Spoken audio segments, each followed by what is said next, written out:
Buongiorno a tutti, oggi speciale conservazione private key.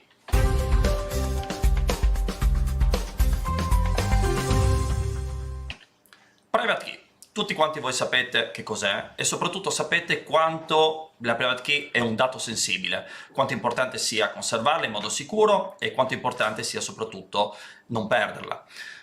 Crypto360 ha avuto un'idea in tal senso.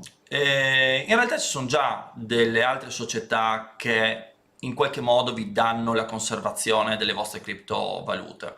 Ci sono società anche di grosse entità, stiamo parlando di Circle, stiamo parlando di BitGo, stiamo parlando di Goldman Sachs, Coinbase, ma tutti quanti hanno un po' il stesso modus operandi. Essenzialmente vi chiedono di trasferire le vostre criptovalute su un loro hot wallet, scusatemi, per poi trasferirle su un cold wallet, cioè teoricamente un wallet staccato dalla rete, perciò al sicuro da qualunque attacco. Però in realtà le criptovalute, le vostre criptovalute, non sono più nelle vostre mani, ma sono nelle mani di una società terza. E insomma, lascio a voi le considerazioni. Sappiamo benissimo che società anche di un certo calibro nel mondo delle cripto sono fallite nell'arco veramente di pochissimi giorni. Crypto360 ha avuto un'altra idea. Non vi chiediamo di dare a noi le vostre criptovalute, ma vi proponiamo di conservare in un modo sicuro la private key. Qual è la differenza? La differenza è sostanziale, perché intanto potreste benissimo avere anche voi la private key e non distruggerla dopo averla trasmessa a noi e continuare a fare trading con i vostri wallet annessi e dare la private key noi solamente per una questione di trasmissibilità. E poi vi spiegherò bene questo tema perché è forse il tema più interessante di tutto quanto il servizio. Ma oppure, nell'altro caso, potreste darci la vostra private key, eliminarla del tutto a livello cartaceo, a livello digitale dai vostri sistemi e lasciare a noi praticamente la conservazione con la possibilità di riaverla in qualunque momento. Ma partiamo un po' da come noi conserviamo questa private key e qual è lo studio che c'è dietro prima di essere arrivati ad oggi a proporvi questo servizio. Per spiegarlo un po' bene, dettagliato in modo tecnico, passerò la parola a Luca che vi spiegherà il tutto. Luca fa parte del nostro team di ricerca e sviluppo di Algebrica e per un periodo molto lungo il team si è messo a cercare le varie soluzioni. Luca, raccontaci un po' qual è stata poi la soluzione migliore per questo servizio. Buongiorno a tutti. In prima istanza il team di ricerca e sviluppo di Algebrica aveva pensato di costruire un software di criptazione proprietario, ma per una questione di trasparenza nei confronti dei clienti abbiamo deciso di abbandonare questa strada perché potevamo pensare di introdurre noi una backdoor e quindi non dare una trasparenza completa al 100% al cliente.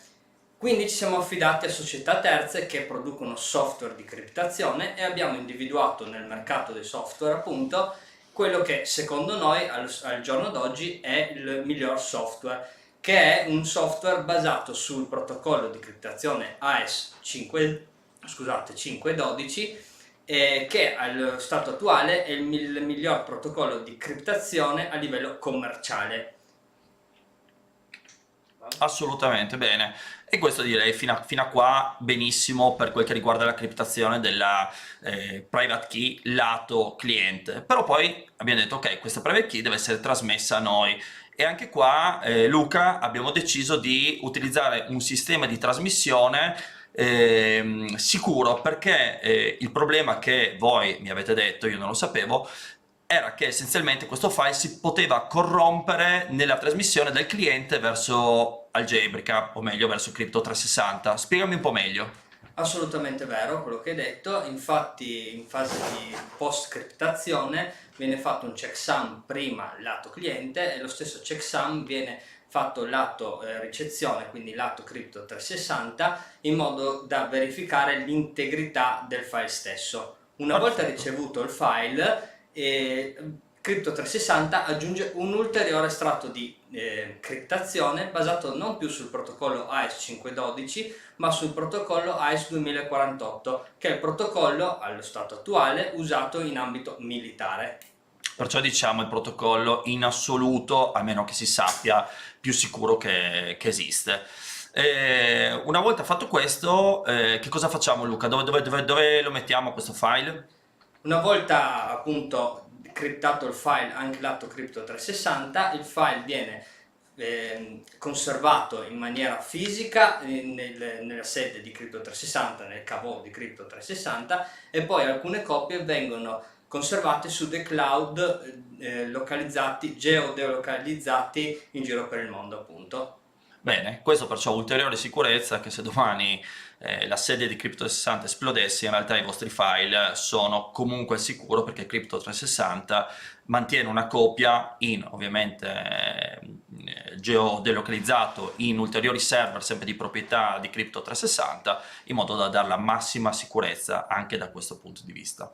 Ok, e direi che insomma a livello di sicurezza il sistema ve l'abbiamo spiegato, ma nel momento che voi ci date ovviamente la vostra private key, noi ovviamente instauriamo anche un contratto tra noi e voi, e questo contratto secondo noi è la cosa più interessante, perché il contratto dà la possibilità al cliente di poter richiedere il file digitale in qualunque momento, ma non solamente, dà la possibilità al cliente di inserire all'interno del contratto ulteriori nominativi che potranno richiedere quel file. I nominativi potranno essere anche collegati a eventi o date, oppure comunque a soluzioni personalizzate che potranno essere di volta in volta decise tra le due parti. Vi faccio degli esempi. Voi col vostro figlio create un portafoglio di criptomonete e decidete che quel portafoglio potrà andare a vostro figlio solo al compimento di 18 anni. Ecco che allora ci date il nome e cognome di vostro figlio con i dati, ci date ovviamente una data dove potrà essere riscattato dal figlio, cioè il 18° anno di età. Vostro figlio arriva qua quando ha 16 anni, noi lo riconosciamo, vediamo che è lui, però non gli possiamo dare nulla. Quando supererà i 18 anni, ecco che gli daremo il file che conserveremo.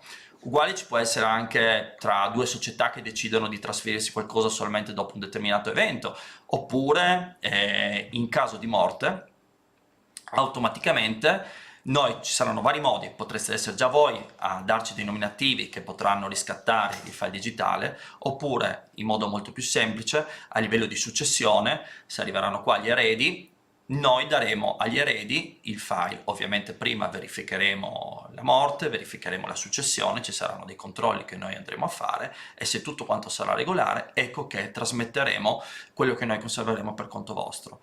Questa secondo me è la cosa più interessante, perché attualmente, a differenza del sistema bancario, dove anche se io non lascio nulla in un testamento, non lascio nulla di scritto, in automatico però i depositi, i beni che ho all'interno del mio conto corrente vanno alla mia famiglia, a chi di conseguenza a livello successorio gli spetta. Per quel che riguarda le criptovalute, sappiamo tutti quanti che se io non trasmetto in qualche modo la private key, quei beni che saranno all'interno della blockchain andranno per sempre persi. Oltre a questo, diciamo che il servizio è anche impignorabile, in quanto il bene digitale in sé non è di proprietà di qualcuno, in quanto non è nominale. Allo stato attuale quel bene è impignorabile. Pensiamo che questo servizio attualmente sia il miglior servizio per chi vuole mettere al sicuro la propria private key, sia semplicemente per una questione di successione, sia per una questione magari di tramandabilità della cosa, dove decide di non utilizzarla, di lasciarla lì per un tempo determinato o indeterminato. Il servizio funziona in modo molto semplice: dopo che il cliente ci ha contattato, noi redigiamo il contratto e lo assistiamo, appunto, come Luca vi ha un po' anticipato, nella criptazione del file. Il servizio di criptazione avviene sul suo computer per via remota, tramite programmi quali Skype, TeamViewer o altri. C'è totale privacy nel momento che il cliente ovviamente maneggia il suo file fin tanto che non è criptato. Poi c'è tutta quanta la parte contrattuale, come vi ho detto. Il servizio ha un costo, una tantum, per la prima fase appunto di criptazione, e poi c'è una fee annuale con relativo contratto che va di anno in anno, al pari di una cassetta di sicurezza, dove essenzialmente va avanti così fin tanto che il cliente non decide di rescindere dal contratto. Ma anche nel caso il cliente non pagasse per qualche determinato evento, vedi anche appunto l'evento di morte, e poi come sappiamo benissimo alle volte la successione può durare anche mesi se non anni, noi non andremo a cancellare quei file, i file rimarranno a tempo indeterminato anche in caso di non pagamento all'interno dei nostri server. Nel caso appunto succedesse una di queste casistiche che vi ho detto e gli eredi, piuttosto che il cliente stesso che per qualche motivo non ha pagato, arrivassero dopo anche anni da noi avremo il file, lo consegneremo e faremo semplicemente pagare tutte quante le annualità non pagate, più ovviamente una penale aggiuntiva per aver mantenuto il file senza aver ricevuto il nostro compenso. Per ulteriori informazioni, per capire meglio il servizio, potete andare sulla nostra pagina crypto360.it, sotto la voce Digital Asset Storage troverete un po' tutte le informazioni che vi abbiamo dato oggi, ma per avere ancora maggiori dettagli o per aderire al servizio scriveteci a info@crypto360.it, piuttosto che chiamateci, piuttosto che scriveteci sui social, vi daremo tutte le ulteriori informazioni oppure vi daremo il servizio che vi abbiamo appena raccontato. Grazie a tutti e arrivederci alla prossima!